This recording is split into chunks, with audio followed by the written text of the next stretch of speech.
જી નમસ્કાર, હું TR Jadav TR એજ્યુકેશનમાં ફરીથી એક નવા વિડીયોમાં તમારું સ્વાગત છે. મિત્રો, જીએસઆરટીસી હેલ્પરની તૈયારી માટે અમારી ચેનલમાં ફ્રી વિડીયો લેક્ચર સિરીઝ શરૂ કરવામાં આવી છે, જેમાં ટેકનિકલ અને નોન ટેકનિકલ બંને પ્રકારના વિડીયો ડેલી બેઝ પર અપલોડ કરવામાં આવે છે. જેમાં 110+ હેલ્પર માટેના સિલેબસ પ્રમાણે વિડીયો અપલોડ કરેલા છે યુટ્યુબમાં, અને તેની તમામ પીડીએફ પણ ફ્રીમાં મળી જશે, જેમાં 7000+ MCQ છે, જે આવનારી હેલ્પરની એક્ઝામમાં તમને ખૂબ જ ઉપયોગી સાબિત થશે. તો મિત્રો, તે માટે અમારી ટેલિગ્રામ ચેનલ અને વોટ્સઅપ ગ્રુપમાં જોડાઈ જજો, જેથી કરીને તમને આવનારી એક્ઝામમાં ખૂબ જ ફાયદો થાય. તો મિત્રો, આ વિડીયોમાં વાત કરીશું જીએસઆરટીસી હેલ્પર ઓફિશિયલ સિલેબસ પ્રમાણે ટોપિક વાઇઝ વિડીયો સિરીઝ ચાલુ કરેલી છે. તો આજે ટોપિક નંબર 5 વ્હીલ અને ટાયર વિશે ચર્ચા કરીશું. એના પહેલાં વ્હીલના જે પ્રકાર છે, સાઇઝ છે, રિમ સાઇઝ, ડેઝિગ્નેશન વગેરે વિશે આ વિડીયોમાં સમજીશું. તો ચાલો મિત્રો સ્ટાર્ટ કરીએ. તો મિત્રો, વ્હીલ અને ટાયર. તો મિત્રો, અહીં તમે આકૃતિ જોઈ શકો છો, વ્હીલ અને ટાયર. તો અહીં જે છે, આ જે છે આકૃતિ, તો આ જે છે આકૃતિ જે વ્હીલ તરીકે ઓળખવામાં આવે છે, અને આ જે ઉપરનો પડ છે, મતલબ કે જે રબરનો ભાગ બનેલો છે, એને આપણે ટાયર તરીકે ઓળખીશું. પરંતુ આપણે વ્હીલ અને ટાયરમાં કંઈ ફરક નથી સમજતા, બંનેને એ જ કહીએ છીએ. તો હવે વાત કરીશું હજી GSRTC helper 2025 official syllabus topic wise video series. Wheel અને ટાયર, વ્હીલના પ્રકારો, સાઇઝ, રિમ સાઇઝ, ડેઝિગ્નેશન. હવે વ્હીલ અને ટાયર વચ્ચેનો જે તફાવત શું છે? તો વ્હીલ અને ટાયર એસેમ્બલી એક વાહનનો મહત્વપૂર્ણ ઘટક છે અથવા તો ભાગ છે. વ્હીલ અને ટાયર બંનેનું કોમ્બિનેશન થઈને વાહન માટેનો એક મહત્વનો ઘટક બને છે, જે વાહનના વજનને ટેકો આપવા, ટ્રેક્શન પ્રદાન કરવા અને સ્ટીયરિંગ અને બ્રેકિંગને સરળ બનાવવા માટે મહત્વપૂર્ણ ભાગ ભજવે છે. વાહનના સલામત અને કાર્યક્ષમ સંચાલન માટે વ્હીલ અને ટાયરના વિવિધ પાસાને સમજીશું, ને એ સમજવું આપણા માટે ઘણું જરૂરી છે. વ્હીલ અને ટાયર જેવા શબ્દો ઘણા લોકો એકબીજાના બદલે કરે છે, મતલબ કે વ્હીલ અને ટાયર બંને એક જ શબ્દ ગણે છે. પરંતુ મિત્રો, વ્હીલ અલગ છે અને ટાયર પણ અલગ છે. જે પ્રમાણે આપણે સ્ટાર્ટિંગમાં આકૃતિમાં જે ચર્ચા કરી, જે વ્હીલ કોને કહેવાય અને ટાયર કોને કહેવાય. જો વ્હીલ છે જે રાઉન્ડ શેપમાં છે, અને જે અહીં તમને બતાવેલું છે, જે અહીં આકૃતિમાં તમે જોઈ શકો છો, જે આને વ્હીલ આપણે કહીશું. આ જે ઉપરનો જે રબરનો ભાગ છે, એને આપણે ટાયર તરીકે ઓળખીશું. તો બંને અલગ અલગ મતલબ કે જે છે, તો એકબીજાના બદલે કે, પરંતુ વાસ્તવમાં તે વાહનના અલગ અલગ ભાગો છે.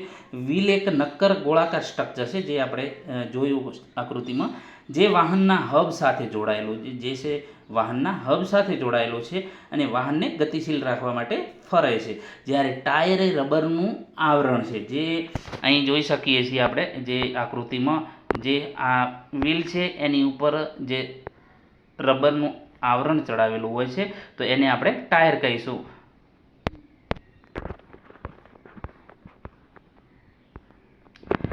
જે વ્હીલ રિમની આસપાસ લપેટાય છે અને રસ્તાની સપાટી સાથે સંપર્કમાં રહે છે. તમારા વાહનમાં યોગ્ય વ્હીલ અને ટાયર ખૂબ જ જરૂરી છે. વ્હીલ અને ટાયરનું યોગ્ય સંયોજન સુરક્ષા પૂરી પાડશે. તે તમારા વાહનને શ્રેષ્ઠ રીતે કાર્યક્ષમ રાખવા, ઘસારો ઘટાડવા અને બળતણ કાર્યક્ષમતામાં સુધારો કરવામાં પણ મદદ કરશે. એના પછી વાત કરીશું, જે વ્હીલ એ ધાતુ અથવા તો એલોય રિમ્સ છે. મતલબ એલોય એટલે કે મિશ્ર ધાતુ. વ્હીલ એ ધાતુ અથવા તો એલોય રિમ્સ છે, જે વાહનના ટાયરને ટેકો આપે છે. જે વ્હીલ જે છે એ ટાયરને શું કરે છે? ટેકો આપે છે. જે ટાયર માટે માળખાકીય અખંડિતતા અને માઉન્ટિંગ પોઈન્ટ પ્રદાન કરે છે. મતલબ કે જે ટાયર જે છે એ વ્હીલ ઉપર જ ચડેલું હોય છે, મતલબ કે એક માઉન્ટિંગ પોઈન્ટ હોય છે, અને એની જે સુરક્ષા કરે છે, જે માળખાકીય એનું સ્ટ્રક્ચર એના ઉપર જ લગાવેલું હોય છે. ટાયર એ રબર અથવા તો સંયુક્ત ઘટક છે, જે વ્હીલને આવરી લે છે. જે ટાયર છે પૂરા વ્હીલને આવરી લે છે, ટ્રેક્શન, ગાદી અને સપાટી પર કડક પ્રદાન કરે છે. અને વ્હીલ અને ટાયર વાહનની સલામતી, કામગીરીને આરામ સુનિશ્ચિત કરવામાં મહત્વપૂર્ણ ભાગ ભજવે છે. હવે વાત કરીશું વ્હીલ જે છે, વધુ માહિતી સમજીશું. જે વ્હીલના ઉત્પાદનનો આધાર વ્હીલની સ્પીડ, તેના પર આવતા ભાર તેમજ રોડની સ્થિતિ પર રહેલો હોય છે. વ્હીલ એટલે રિંગ, ટાયર અને ટ્યુબ. વ્હીલ્સ એટલે જે રિંગ, ઉપરની ટાયર અને ટ્યુબ આ પ્રકારનું જે છે વ્હીલ એને કહીશું. વ્હીલની જરૂરિયાતો શું છે તો કે કાર્યો કરવા પૂરતા પ્રમાણમાં મજબૂત હોવું જોઈએ, સ્ટેટિક અને ડાયનેમિક રીતે બેલેન્સ હોવું જોઈએ, શક્ય તેટલા પ્રમાણમાં વજનમાં હળવા કે જેથી અનસ્પ્રેઇંગ વજન ઓછામાં ઓછું રહે, વ્હીલને માઉન્ટ કરવાનું તેમજ એક્સલ પરથી ઉતારવાનું સરળ હોવું જોઈએ. હવે વાત કરીશું વ્હીલના પ્રકારો કયા કયા છે. તો પ્રથમ પ્રકારનો છે આર્ટિલરી વુડન સ્પોક વ્હીલ છે. જ્યારે મોટર વ્હીકલની શોધ થઈ હતી તે વખતે આ પ્રકારના વ્હીલનો ઉપયોગ થતો હતો. આ પ્રકારના વ્હીલમાં લાકડાનો સ્પોક એટલે કે પૈડાનો આરો સાથે લાકડાનું હબ એટેચ થાય છે અને તેના પર લાકડાની રિંગ ફિટ કરવામાં આવે છે. પરંતુ આ પ્રકારની રિંગ પાણીમાં તેમજ રસ્તાઓ પર નુકસાન પામે છે, એટલે ત્યાર પછી લાકડાની રિંગ પર લોખંડની રિંગ ચડાવવામાં આવતી. ઘોડાગાડી અને બળદગાડીઓ હવે આ પ્રકારના વ્હીલનો ઉપયોગ ઓટોમોબાઈલમાં થતો નથી. મતલબ કે આ જૂનું છે. જ્યારે મોટર વ્હીકલની શોધ થઈ એ વખત શરૂઆતના ટાઈમે આર્ટિલરી વુડન સ્પોક વ્હીલ. એના પછી વાયર સ્પોક વ્હીલ આવી ગયા. તો આ પ્રકારના વ્હીલ જે છે હબ, સ્પોક તેમજ રીમ આ બધા જ ભાગો લોખંડના બનેલા હોય છે. સ્પોક હબમાં એન્ટર થાય છે અને રીમ સાથે તેમજ વેલ્ડ કરવામાં સમય જતાં તેમને એડજસ્ટ કરવાની ગોઠવણી પર અસ્તિત્વમાં આવે છે. આ પ્રકારની રીમ ઉપર ટાયર ટ્યુબનો ઉપયોગ કરવામાં આવે છે. આ પ્રકારના વ્હીલનો ઉપયોગ જૂના મોડલોની કારમાં જોઈ શકાય છે, જે વાયર સ્પોક જે જૂની પ્રકારની ગાડીઓ છે. મોટરસાઇકલમાં આ પ્રકારની વ્હીલનો ઉપયોગ થાય છે. પરીક્ષામાં પૂછાય વાયર સ્પોક વ્હીલનો ઉપયોગ ક્યાં થાય છે તે તો કે જૂની જે કારો છે, જૂના મોડલોની કારોમાં, પછી મોટરસાઇકલમાં જે વ્હીલનો ઉપયોગ થાય છે. આ પ્રકારના લોડ તેમજ હાઈ સ્પીડના લીધે મોટર વ્હીકલમાં તેનો ઉપયોગ થતો નથી. લોડ તેમજ હાઈ સ્પીડના કારણે આનો ઉપયોગ મોટર વ્હીકલમાં થતો નથી, કારણ કે વધારે ભાર તેમજ હાઈ સ્પીડના કારણે સ્પોક ઢીલા પડી જાય છે અને તેની વ્હીલ પર લૂઝ થઈ જાય છે, જે અહીં આકૃતિમાં આપણે જોઈ શકીએ છીએ. અહીં અલગ અલગ પ્રકાર વાયર સ્પોક ટાઈપનું અહીં જોઈ શકો છો તમે. અહીં આકૃતિ આપેલી છે વાયર સ્પોક વ્હીલ, જેમાં ટાયર વ્હીલ જે અહીં તમે જોઈ શકો છો આકૃતિ, જે આજે વાયર સ્પોક છે. એના પછી વાત કરીશું પ્રેસ કરેલ સ્ટીલ ડિસ્ક. પ્રેસ કરેલ સ્ટીલ ડિસ્ક વ્હીલ. તો કે આ પ્રકારના વ્હીલમાં બે ભાગો હોય છે. એક સ્ટીલની બનેલી રિંગ હોય છે જેના પર ટાયર ટ્યુબ ચડાવવામાં આવે છે. બીજો ભાગ પ્રેસ સ્ટીલની ડિસ્ક હોય છે. રીમ અને ડિસ્ક ઇન્ટિગ્રલ હોઈ શકે છે, કાયમી રીતે એટેચ કરેલો હોઈ શકે, અથવા તો તેના પર નટ બોલ્ટ અથવા રિવેટોના ઉપયોગ દ્વારા એટેચેબલ બનાવી શકાય. અહીં તમે આકૃતિ જોઈ શકો છો, જે અહીં તમે જોઈ શકો છો, જે ટાયર છે, ટ્યુબ છે અને રીમ, જે અહીં અલગ અલગ આકૃતિ આપેલી છે, જે તમે અહીં ટાયર, જે ટ્યુબ છે અને રીમ છે, તો એ એટેચ કરેલું હોય છે.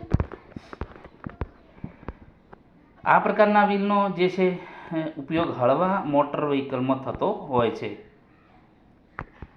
અહીં આકૃતિ તમે જોઈ શકો છો, રીમ કોને કહેવાય છે, પછી ડિસ્ક છે, વાલ માટેનું કાણું, અલગ અલગ એનો ડાયાગ્રામ આપેલો છે, જે તમે અહીં જોઈ શકો છો. એના પછી હેવી ડ્યુટી રિંગ સાથેનો પ્રેસ કરેલ સ્ટીલ રિંગ. તો કે મોટે ભાગે બધા જ હેવી મોટર વ્હીકલમાં આ પ્રકારના વ્હીલ રિમનો ઉપયોગ થાય છે. તેને બનાવવા માટે ફાઇન સ્ટીલની શીટને પ્રેસ કરીને સંપૂર્ણ રિમ બનાવવામાં આવે છે. તેની એક બાજુ ટાયરને કેચ કરવા માટે કોલરની જોગવાઈ કરવામાં આવે છે. તેના ઉપર ટાયર ટ્યુબને માઉન્ટ કરીને રિંગ ફ્લેંજની માફક તેને ફિટ કરવામાં આવે છે અને ત્યાર પછી તેને લોક કરી દેવામાં આવે છે. હેવી ડ્યુટી રિંગ સાથેની પ્રેસ કરેલ સ્ટીલ રિંગ, જે અહીં તમે જોઈ શકો છો, હેવી ડ્યુટી રિંગ સાથેની પ્રેસ કરેલ સ્ટીલ રિંગ, તો અહીં તમે આકૃતિમાં જોઈ શકો છો. એના પછી વાત કરીશું જે આ રિંગ ફાઇન સ્ટીલની બનેલી હોય છે. આ પ્રકારની રિંગમાં ટાયર ટ્યુબને માઉન્ટ કરવા તેમજ ડિસમાઉન્ટ કરવાનું કાર્ય મુશ્કેલ હોય છે અને તેથી તેને સાવચેતીપૂર્વક કરવું જોઈએ. આ કિસ્સામાં જ્યારે ટાયર ટ્યુબની ડિસમાઉન્ટ કરવામાં આવે છે ત્યારે પ્રથમ તેમાંથી હવા કાઢી નાખવામાં આવે છે અને ત્યાર પછી ફ્લેંજના લોક ઉપર ટાયર લીવરને પકડી રાખીને તેને પ્રેસ કરવા માટે ઉપર હથોડાના ફટકા મારવામાં આવે છે. પરંતુ આ સમયે રિંગને કોઈપણ સંજોગોમાં ગ્રીપમાં રાખવી જોઈએ. જો આમ કરવામાં નહીં આવે તો ગ્રુવને છોડી દીધા પછી જમ્પ લેશે અને તેથી અકસ્માત સર્જાવાની શક્યતા રહે છે. ફિટિંગ કરવા દરમિયાન રિંગને યોગ્ય રીતે ફિટ કરીને લોડ કરવામાં આવે છે કે નહીં તેનું યોગ્ય ચેકિંગ કરી લેવું. અહીં તમે જોઈ શકો છો આકૃતિમાં જે દર્શાવેલી છે, અલગ અલગ કઈ રીતે એને કાઢવામાં આવે છે, સ્ટ્રીપ કરવાની રીત દર્શાવેલી છે. એના પછી 2 પીસ રીમ. તો આ અહીં તમે આકૃતિ જોઈ શકો છો કે અમુક હેવી મોટર વ્હીકલમાં આ પ્રકારના રિમનો ઉપયોગ કરવામાં આવે છે. તે બે ભાગોમાં બનાવવામાં આવે છે, અથવા તો એમ કહી શકાય છે સિમ્પલ રિમને વચ્ચેથી રાઇપ કરવામાં આવે છે, જેથી તેના બે ભાગોમાં વહેંચાઈ જાય છે. આ બે ભાગોમાં ટાયર ટ્યુબની બંને બાજુએ મૂકવાને અને ત્યારબાદ તેના ઉપર બનાવેલ બોલ્ટ બેસાડી નટ દ્વારા તેને ટાઈટ કરવામાં આવે છે. હવે સ્કૂટરમાં આ પ્રકારની રિમ્સનો ઉપયોગ થાય છે. તો મિત્રો જે વ્હીલના પ્રકારો છે તેના વિશે ચર્ચા કરી. હવે વાત કરીશું વ્હીલ રિમની જાળવણી. તો વ્હીકલમાં કોઈ પણ પ્રકારની વ્હીલ રિમનો ઉપયોગ કરવામાં આવતો હોય છે, એક લાંબા સમય પછી તેની ચકાસણી કરી લેવી જરૂરી છે. આ પ્રકારની તપાસણી કે ચકાસણી કરવા દરમિયાન નીચે મુજબ ધ્યાન રાખવું જોઈએ. તો કે વર્ષમાં એક વખત અથવા તો કોઈ પ્રકારનો અકસ્માત થયો હોય તો તે પછી રિમનું ચેકિંગ જરૂરથી કરી લેવું જોઈએ. હવે જો રિમ ત્રાંસી થઈ ગઈ તો તે કિસ્સામાં તેની સીધી કરી લેવી જોઈએ અને જરૂર જણાય તો તેને બદલી નાખવી જોઈએ. ત્રાંસી થયેલ રિમના કારણે ટાયર તેની સાથે ઘસાવા લાગે છે અને મુશ્કેલી ઊભી. વર્ષમાં એક વખત રિમ ઉપર પોઈન્ટ કરી લેવું જોઈએ, કારણ કે પાણીના સંપર્કમાં આવવાથી તેમજ હવામાં રહેલા ભેજના કારણે તે કટાઈ જાય છે અને તેથી તેની મજબૂતાઈમાં ઘટાડો થાય છે. તદુપરાંત ટ્યુબ રિમના સીધા સંપર્કમાં આવતી હોવાથી તેના કાટના કારણે તેના ઝીણા પંચર થવાની શક્યતા રહે છે. તેના નટને મહિનામાં એક વખત જરૂરથી ચેક કરી લેવી જોઈએ. જો નટ લૂઝ હોય તો તેના કારણે મોટો અકસ્માત પણ થઈ શકે છે. જો વ્હીલ નટ અને સ્ટડ સ્લીપ થતા હોય તો તેને બદલી નાખવા જોઈએ. એના પછી વાત કરીશું રિમ સાઇઝ. તો ટાયર અને રિમ વચ્ચે યોગ્ય ફિટ સુનિશ્ચિત કરવા માટે વ્હીલ અને ટાયર પરના બધા જ ઉત્પાદકો ઓટોમોટિવ ઉત્પાદકો દ્વારા ભલામણ કરાયેલા અમુક માનકો જે પરિમાણોનું પાલન કરવાનું રહે છે. રિમની પહોળાઈ એ બીડ સીટ પર રિમ ફ્લેંજ વચ્ચેનું અંતર છે. તેનો વ્યાસ એ બીડ સીટ સુધીના રિમના કેન્દ્ર અંતર જેટલું હોય છે. હવે વાત કરીશું જેનું રિમ ડેઝિગ્નેશન એઝ સ્ટાન્ડર્ડાઇઝર. તો અહીં આપણે એક ઉદાહરણ સમજીશું રિમનું ડેઝિગ્નેશન જે અહીં આપેલું છે. તો એક ઉદાહરણ દ્વારા સમજીશું. 8J X 17Z2 ET 15 LK 5 X 120 M Z 57. તો એને સમજીશું શું કહેવામાં આવે છે. તો 8 જે છે વિડ્થ ઇન ઇંચ, એની વિડ્થ ઇંચમાં બતાવે છે. જે તો ફ્લેંજ કાઉન્ટર બતાવે છે, જેમાં અલગ અલગ બીજા કાઉન્ટર H આવે છે, P આવે છે, કે જે કે અલગ અલગ બતાવવામાં આવે છે. તો જે છે એનો ફ્લેંજ કાઉન્ટર બતાવે છે. X છે વન પીસ વ્હીલ, જેમાં X બતાવે છે વન પીસ વ્હીલ. 17 તો 17 શું બતાવે છે? રિમ ડાયામીટર ઇન ઇંચ, એનો રિમ ડાયામીટર ઇંચમાં બતાવે છે.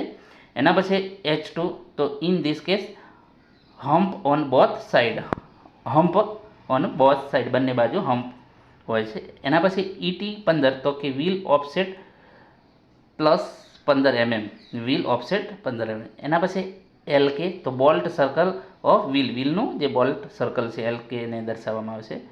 પછી 5X એટલે કે 5 બોલ્ટ હોલ. એના પછી 120 diameter of hole circle in mm.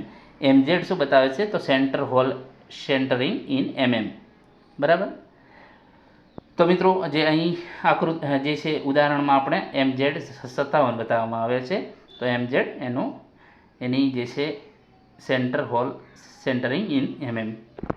તો મિત્રો આ રિમ ડેઝિગ્નેશન બતાવેલું છે. હવે IMP જે પ્રશ્નો છે એના વિશે ચર્ચા કરીશું, જે વ્હીલના છે.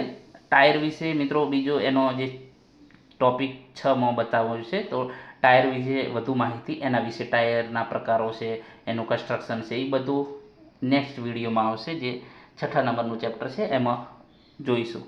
તો કે કયા પ્રકારના વ્હીલ બે અલગ અલગ ડિસ્ક સાથે જોડાયેલા હોય છે? Disc wheel, wire wheel, split wheel, heavy વાહન વ્હીલ. કયા પ્રકારના વ્હીલ એ બે અલગ અલગ ડિસ્ક સાથે જોડાયેલા હોય છે? તો તેનો સાચો જવાબ છે option C, split wheel. Wheel alignment માટે કયો ફાયદો નથી? વ્હીલ એલાઇનમેન્ટ માટે કયો ફાયદો નથી? ડ્રાઈવર પ્રયત્ન ઘટાડે છે.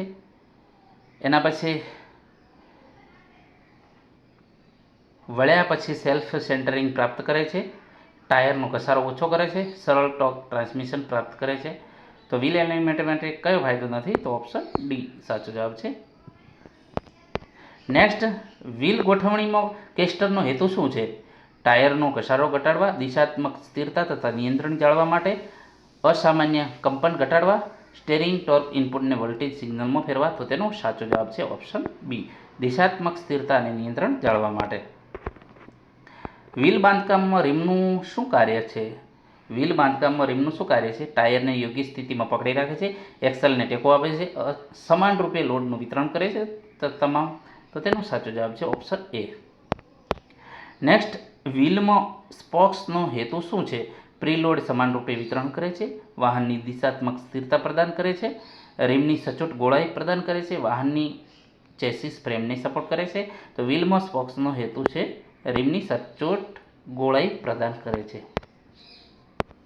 એના પછી વાત કરીશું વ્હીલ એસેમ્બલીમાં ટાયર પ્રેશર સેન્સર કયા સુરક્ષિત કરવામાં આવે છે? ક્યાં સુરક્ષિત કરવામાં આવે છે? તો મેટલ વાલ પર બોલ્ટેડ કરવામાં આવે છે, વ્હીલ હબમાં સુરક્ષિત, રીમ સેન્ટર પર બોલ્ટેજ કરવામાં આવે છે, ટાયરની બાહ્ય ધારમાં સુરક્ષિત કરવામાં આવે છે. તો તેનો સાચો જવાબ છે ઓપ્શન એ. નેક્સ્ટ, વ્હીલ ગોઠવણીમાં અતિશય નેગેટિવ કેમ્બરની અસર શું થાય છે? વ્હીલ ગોઠવણીમાં અતિશય નેગેટિવ કેમ્બરની અસર શું થાય છે? તો ટાયરની થ્રીડમાં તિરાડો પેદા થાય છે, ટાયરની આંતરિક ધાર ઝડપથી ઘસાઈ જાય છે, ટાયરનો કેન્દ્રમાં ઝડપથી ઘસારો થાય, ટાયરની બાહ્ય ધાર ઝડપથી ઘસાઈ જાય છે. તો તેનો સાચો જવાબ છે ઓપ્શન બી. નેક્સ્ટ, વ્હીલ એલાઇનમેન્ટમાં અતિશય પોઝિટિવ કેમ્બરનો ગેરલાભ કયો છે? ટાયરમાં કેન્દ્રમાં ઘસારો થવો, ટાયરની થ્રેડમાં ઘસારો થવો, ટાયરની બાહ્ય ધાર ઝડપથી ઘસાઈ જાય છે, ટાયરની બ્લીડિંગ વાયર ઘસારો થવો. તેનો સાચો જવાબ છે ઓપ્શન સી. નેક્સ્ટ, મોટી સ્ક્રબ ત્રિજ્યાની અસર શું છે? આગળના વ્હીલ પર અસમાન બ્રેકિંગ, ટાયરના મધ્ય ભાગ પર ઘસારો થવો, ટાયરની બાહ્ય ધાર પર ઘસારો થવો, સ્ટીયરિંગ લિન્ટેજ પોઈન્ટનું બેન્ડિંગ. તો તેનો સાચો જવાબ છે option A. Next, negative scrub ત્રિજ્યાની અસર શું થાય છે? તો વ્હીલમાં ટો આઉટ થશે, વ્હીલમાં ટો ઇન થશે, વ્હીલ સીધી સ્થિતિમાં રહેશે, ટાયરના મધ્ય ભાગ પર ઘસારો થશે. તો તેનો સાચો જવાબ છે ઓપ્શન બી. નેક્સ્ટ, વાહનમાં અસમાન કેસ્ટરની શું અસર થશે? વાહન ચાલશે નહીં, વાહન એક બાજુ વ્હીલ તરફ ખેંચાશે, સ્ટીયરિંગ પર ડ્રાઈવરે ઓછો પ્રયત્ન કરવો પડશે તમામ. તો તેનો સાચો જવાબ છે ઓપ્શન બી. અલ્ટરનેટર સ્પોક્સને વાયર વ્હીલમાં રીમ તરફ આગળ અને પાછળ ધકેલતા શું કામગીરી કરે છે? બ્રેકિંગ અને ડ્રાઇવિંગ ટોર્કનું નિરીક્ષણ કરે છે, અસમાન ભાર લેવા, અસમાન રૂપે લોડનું વિતરણ કરે છે, ક્રુશનિંગ અસર પ્રદાન કરવા માટે. તો તેનો સાચો જવાબ છે ઓપ્શન એ. નેક્સ્ટ, વાહનમાં નબળા સેલ્ફ સેન્ટરિંગનું કારણ કયું છે? વ્હીલનું લેવલ લૂઝ, ઓઇલનું લેવલ નીચું, અયોગ્ય વ્હીલ ગોઠવણી, ફિલ્ટર ચોક થવું. તેનો સાચો જવાબ છે અયોગ્ય વ્હીલ ગોઠવણીના લીધે શું થાય છે? નબળા સેલ્ફ સેન્ટરિંગ. વ્હીલમાં ધ્રુજારીનું કારણ શું છે? કિંગપિન વર્ન આઉટ, દબાણમાં ઘટાડો, વર્ષની ખોટી સાઇઝ તમામ. તો તેનો સાચો જવાબ છે ઓપ્શન એ. નેક્સ્ટ, 15મા નંબરનો પ્રશ્ન, વળાંક લીધા પછી વ્હીલને સ્વકેન્દ્રમાં લાવવાની ક્રિયામાં કયો કોણ મદદ કરે છે? Include angle, kingpin inclination angle, caster angle. આપેલ તમામ. તો તેનો સાચો જવાબ છે ઓપ્શન બી. તો મિત્રો, વ્હીલના પ્રકારો, ડેઝિગ્નેશન, રીમની ડેઝિગ્નેશન અને તેના મોસ્ટ આઈએમપી પ્રશ્નોની ચર્ચા કરી. જો વિડીયો પસંદ આવ્યો તો લાઇક, શેર અને મિત્રો ચેનલને સબસ્ક્રાઈબ કરવાનું ન ભૂલતા. Thank you for watching this video. એના પછી આપણે નેક્સ્ટ ટોપિક 6 નંબરનો ચર્ચા કરીશું.